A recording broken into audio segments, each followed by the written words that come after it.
When you look at a soldier, he's the real deal. He gives up more than any person in our society. So if you want to think of who are the kings of society in a way, I used to call them the philosopher kings. If you want to know about real philosophy, they cut through all the smoke and mirrors and they'll tell you what it's really about.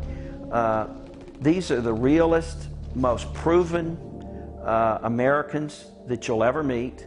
They give the ultimate. They give their souls and their bodies up, never guarantee that you're going to come back. Know that they represent everything your country's about. Every time you're able to go to a store, walk out of your house, or there is some type of security out there, and these soldiers today volunteer. They're just volunteers. It's not a draft or whatever. They give the ultimate. They go in there for the right reasons, regardless of what the politics are or whatever. In their mind, they're doing it for you and for you and for you.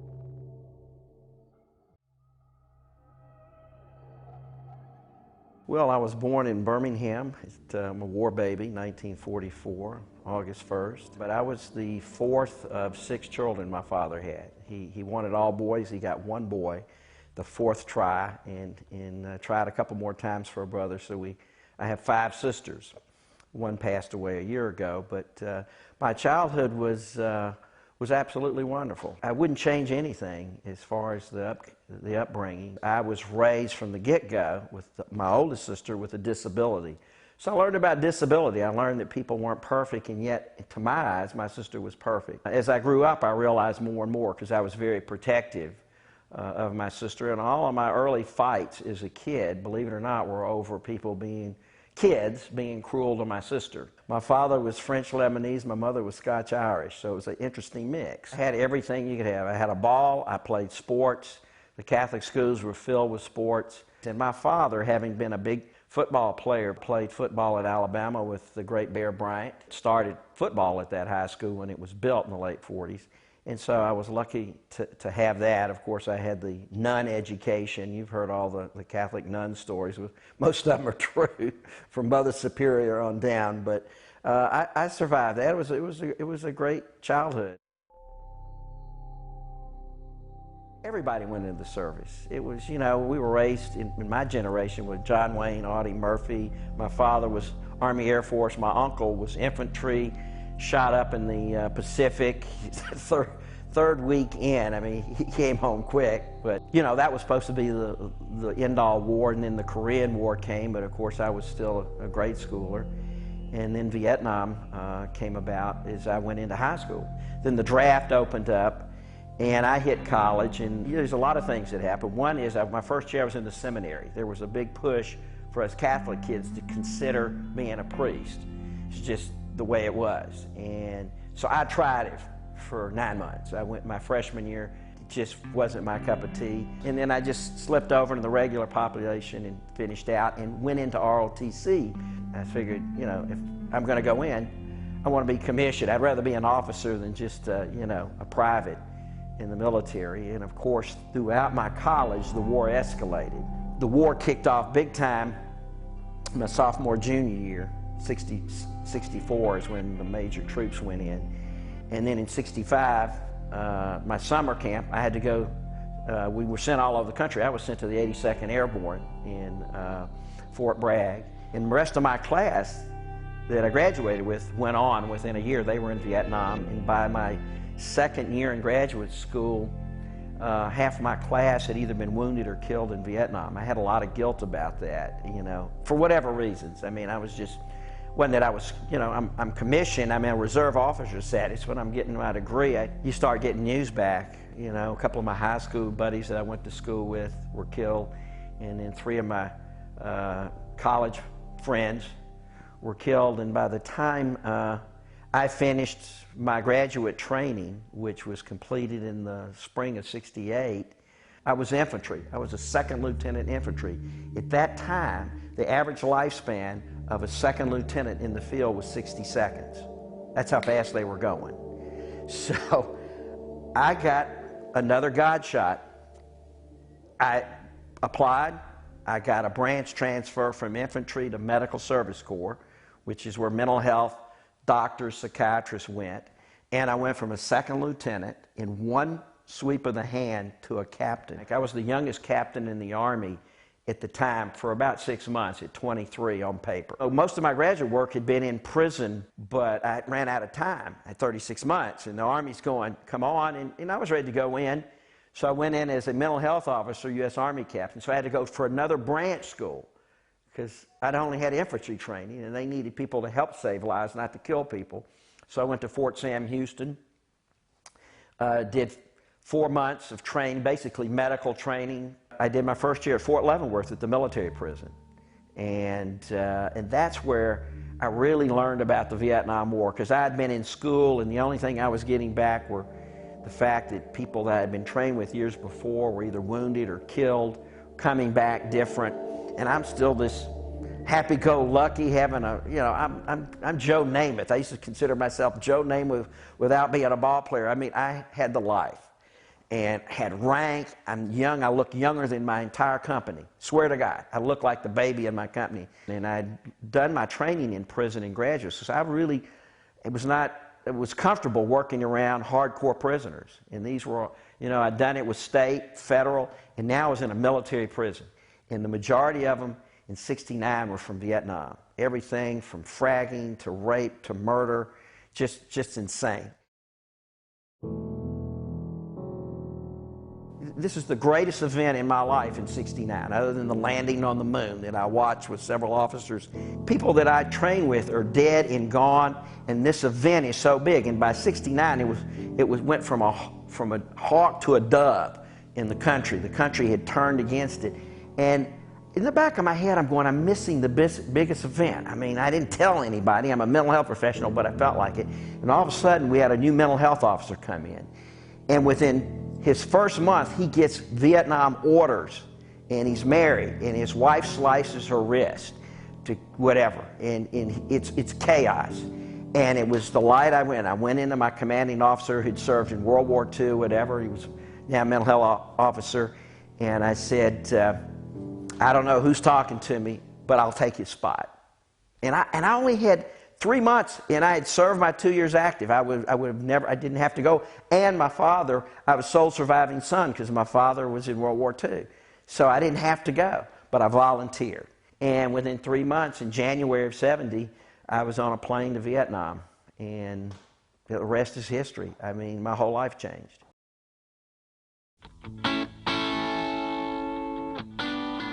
The fantasy and the life that I knew had to end someday. You go from this world of fantasy and just thinking that, you know, whether it's Joe Namath or you're just, you know, you probably think this song is about you, don't you? You know, you're kind of vain and feeling invincible. You know, I was strong and young and whatever, and I've got my education and the whole world's at my hands. And I land into this suck hole. I mean, when the door opened, it almost sucked you out from the heat and humidity. And I was raised in the South, but this was like twice as bad. And I had to use all of my mental skills of football practice in the summers, you know, playing on glass and rocks and everything, to just suck it up and say, I asked for it and here it is. I wrote a book about it, and it's just incredible. I mean, everything from seeing death up close to nearly dying in Vietnam, just catching a ride on a chopper and getting shot down and being one of the 3 survivors, and seeing women and children being slaughtered, you know, going into villages and picking up stray kids that we would bring in, and the traumatization that you saw at night working in the triage and the MASH units and having to assist the surgeons. What little training I had to jump right in. I had to sort through dead bodies. I bagged 360 young men during my tour in rubber bags. Had to tag them, identify them, what parts were left. Had to write everything up. This is at night. I mean, it's 24/7 for a year. It was like forever, from January through December. I actually got a Christmas drop from Nixon, a Christmas drop of '70, but the Vietnamese they wanted more money for the 747s that just come out to land, and the general wouldn't agree, so I had to spend my extra week of my 2-week drop in a target zone with rockets coming in waiting to get my plane home because they wouldn't let the 747s in. I mean, everything, the whole year was like that. Nothing made sense. I got injured about 2 months before I got out. It wasn't serious enough to be evac'd out, so I did my R&R and healing and was reassigned to another hospital. You don't understand how close you get to men in hell. And it was hard leaving my unit. And I had anxiety, more anxiety going back because I wasn't the guy that went there. I had changed, and I was scared. The day before Christmas Eve, I land in Oakland. There's 300 Berkeley students with Molotov cocktails bombing the buses as we came out of Travis to go to Oakland. That was my homecoming. Rocking the buses and bombing the shit out of us. I mean, it was my worst nightmare. And then we go through that processing all night, and the next thing you know, whatever cash you had, they gave me, because I ETS'd at the same time. I had served my active duty, so they gave me a wad of like $2,500, which was like $250,000, and you got it in your pocket. And you know, I had a head wound and back injuries or whatever, still on synthetic morphine, and just like surreal. I really wish I could tell you what that was like. There were 3,000 soldiers in the San Francisco airport, and the airlines did not prepare to take them. They got the Christmas drop like me, but there were no planes, and they had to sit and wait for all the regular folks. They were treated like dogs.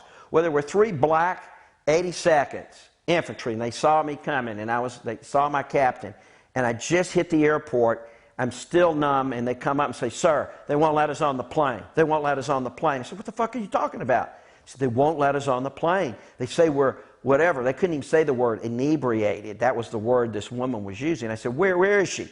And it was at Continental. And I went up to her and I said, I'm their commanding, I just said that. I said, "I'm their commanding officer." And she looked at me, she said, So what do you want? And I says, "I want these 3 guys on their plane. They've been sitting here 3 days on the floor. They fought for your country.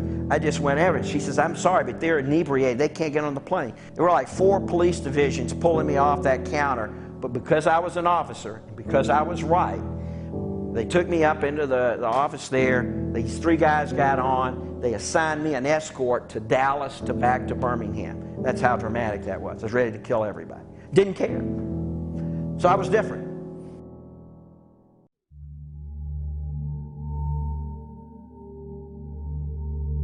We're not by our species as humans killers. We're not angry pit bulls. We're trained that way. We need to deprogram them, because inside of all of these warriors are puppies. They want to be held, they want to be loved or whatever, but their training is so strong that they lack intimacy. They're very machismo inside, and it works against them. In their mind, they're doing it for you and for you and for you.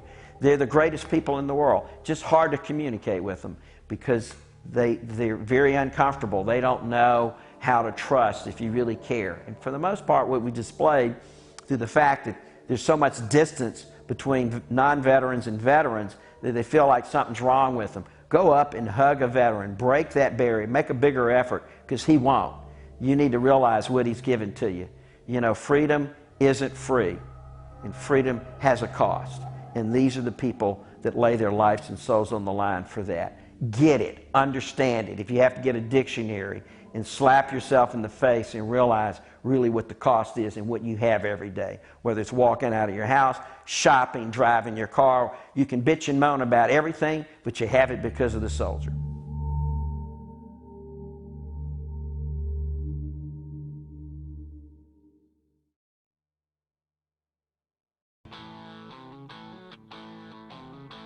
First of all, I had 5 months of evaluations at the VA. I had my girl of my life who I left that came to see me, and I'm not there. I mean, she's gorgeous, but she's there. And my parents are all standing there. And the church that I went to, there was the psychiatrist in town, was a Catholic Irish guy, and he wanted me to come work for him. You know, it's like I didn't hear anything they were talking about. I was not there. I was angry. I knew, everything about the war and the bullshit and the craziness, and there's a million stories I don't have time to tell you. And I'm sitting there, and I didn't relate to any of that. And so eventually, 2 of my sergeants out here kept calling me from LA, saying, "Hey, come out." They were at USC. I could relate to them. And the more they called me, as soon as I was able to get my compensation, evaluation, and everything done through the VA back there, my girl and I bought a truck and a camper, and I figured I'd just come out for a month. The journey was incredible. I mean, everything happened. Fun, sad, insane, people that I met. And I had my girl, I had everything I owned in the back of my camper. That was it. I was away, nobody's asking me questions. So I find the house where all these guys are staying, pull in. I mean, the reunion was like unbelievable. And I was just happy to be around. It felt for the first 5 months I was back. My girl was standing back. She didn't know what was going on. And all of a sudden, Frazier, one of my sergeants, says, look, we got this cocktail party over at USC. The top psychiatrist in the world is speaking tonight. I want to introduce my commanding officer, whatever. I'm in jeans. I'm in a knit shirt. In the 5 months, I had grown chops out like I don't know where they were going. My hair was just everywhere, covering the scars on my head. I'm on a morphine extract and drinking just to relax. And I'm wearing, I don't even know what kind of shoes I had on, goofy shoes. Everybody's in a suit. I go over to USC with him. We're just sitting there, and Dr. Philip May, the #1 psychiatrist of the world, comes over to meet me. And he looked through all of that and said, I heard you were a mental health officer in Vietnam. And the rest was history. He let me ventilate, and I went on and on and on. He says, but we got to do something about it. We don't know what to do with you guys. These kids are coming back. They're being misdiagnosed. I know they're not schizophrenic. Experts. These guys are angry. They're, whatever. We didn't have a diagnosis then. What we call it post-traumatic stress. That didn't exist. They were either psychotic or they were character disorders. So he throws this line on me and says, look, you can come work for me in psychiatry. You just come work under me. I'll give you a temporary slot. No way. I'm heading to San Francisco. Drive up to San Francisco. I was like, wow. I couldn't believe this. This guy must be nuts. Headed up to San Francisco where I wanted to go. I wanted to spend some time up there. I'd been there on leave before I left. Got up there, had a place to stay. All of a sudden, I'm not doing anything. I'm sitting at a pool. I've just come out of the most incredible year of I've survived. And it's 5 months later, and my girl is itsy to settle down. She's young. She's 6 years younger than me. She's 19. I'm 20. I'll be 26 in a month. And I'm just hanging. I've never done that in my life. I thought it would be great. Every day, Phil May would call me.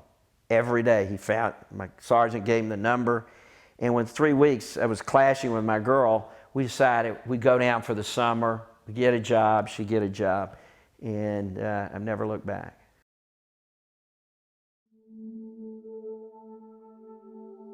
He let me investigate the largest psychiatric VA hospital in the country. I did a 3-month report, which was terrible, about what the situation was. And he said, okay, fix it. And bottom line is he had me develop what became my unit of outreach. And during that period, there were a couple of crises with Time and Life magazine with a couple of vets that were thrown out of that hospital. And I went down, and there was one at Venice Beach, and one at the old POP pier that was there, burned down in 75. It burned down and condemned in 68, but it was right in Pacific Ocean Park Pier between Venice and Santa Monica Pier. There was a huge pier there. And all that was left was just the pier. It was condemned. And there were 350 homeless living on it. They just closed the doors to it and barricaded at the front, and there was a nightclub down below and a few other things. But to walk out over the ocean, that was all condemned and was filled with homeless. And there were all Vietnam vets, and that's where my life started. I mean, I had every vet, and it was like waiting for me to arrive, and I was getting them into the VA and helping them with their stuff. And I turned around, and 6-7 years had gone. Lost my girl 2 years because I was going 7 days a week, and that was a priority. And she wanted to get married and have kids, and I just couldn't do it all. I've always been king of outreach in this country. I mean, there's the Vet Center program, which I started under Carter's, and it's 31 years that I started, and it's all outreach. Well, they've brought it in now, so nobody's going out there because that's where you got to go get them.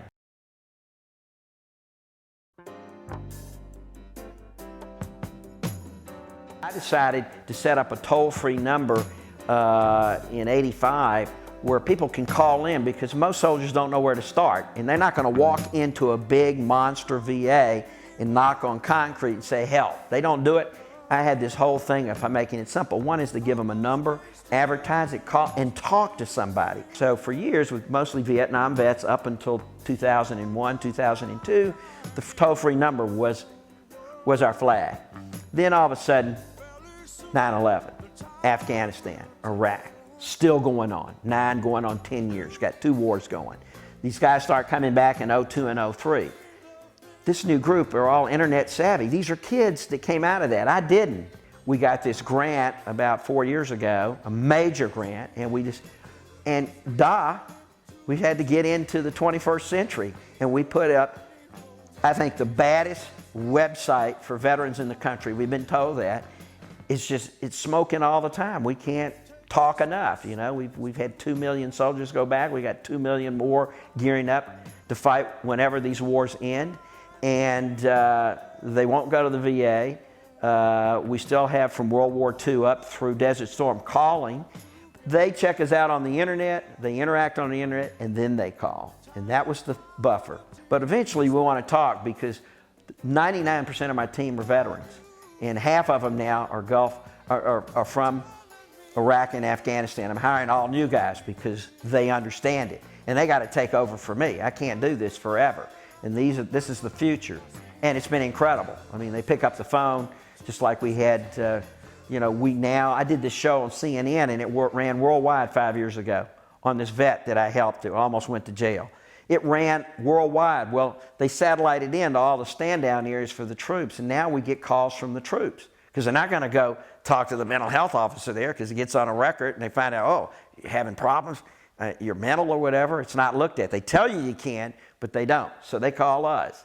So they get in there. So we interact there, and they can interact on the internet when they have questions or when they get out or whatever. And we have job sites, where to go. I mean, we constantly load that thing up. We're constantly revising it. We're staying ahead of the game. There's an old saying that I learned from my commanding officer: if you're standing still, you're backing up. And I've always lived by that. I never want to be the same. So we're celebrating our 25th anniversary of the foundation. I'm working on a book with top attorneys and mental health people in dealing with veterans in trouble. They're trained killers, they come back, they're not deprogrammed, they get in a lot of trouble, they get very violent with loved ones, bars, whatever. They're out there. A fight is not just a fight. There's nothing fair about it. They'll kill somebody.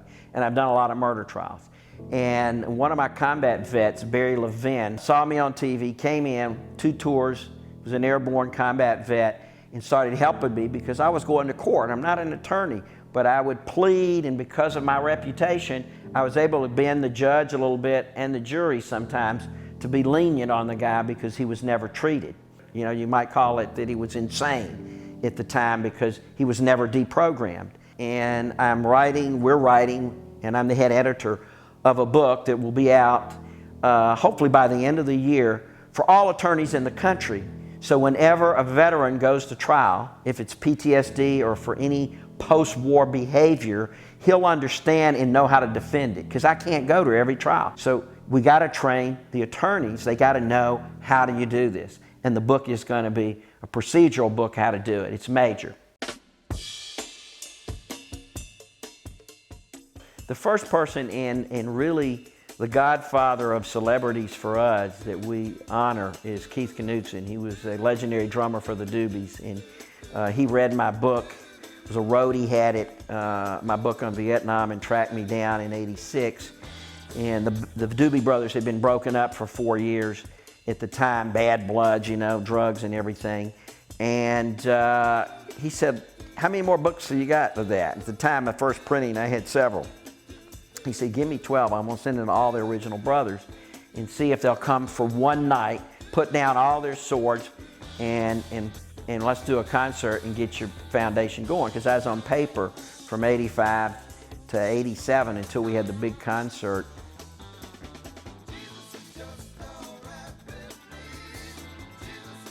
So Keith was first, and boom, we did this rock show in '87. The world sees it. Rolling Stone said it was the reunion of the century, of the decade, and whatever. So all of a sudden, we're all over TV. We went from $10,000 out of my pocket to $500,000, getting our number up, getting offices or whatever. So we're rocking in '87. That's when we really surged.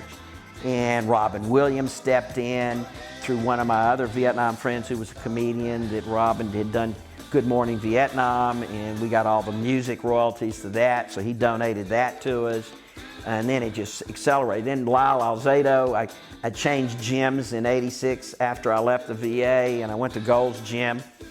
And Lyle had seen me doing a homeless thing in the area on CBS, and he went down with me one day, and the next thing you know, he became our spokesperson after Keith.